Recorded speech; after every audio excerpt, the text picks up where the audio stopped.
الرحیم۔ کسی بھائی نے یہ سوال کیا ہے کہ کیا آدمی کو اگر نہانے کی ضرورت ہو تو عورت جانور ذبح کر سکتی ہے؟ دیکھیں، جس آدمی کو نہانے کی ضرورت ہے، وہ جنبی حالت میں ہے، ناپاکی کی حالت میں ہے، وہ خود ذبح کر سکتا ہے، اس کے لیے ذبح کرنا جائز ہے، ذبح حلال ہے۔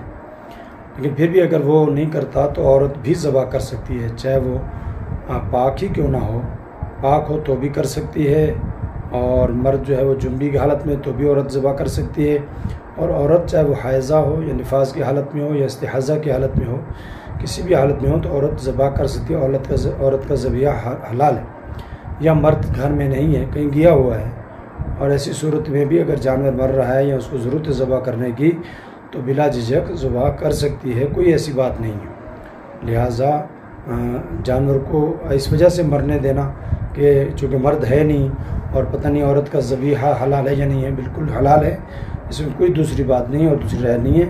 اور علماء نے لکھا ہے، شامی والے نے لکھا ہے کہ عورت ہو، عاقل ہو، بالغ ہو، مسلمان ہو، اہل کتاب ہو، تو ان کا ذبیحہ جائز ہے۔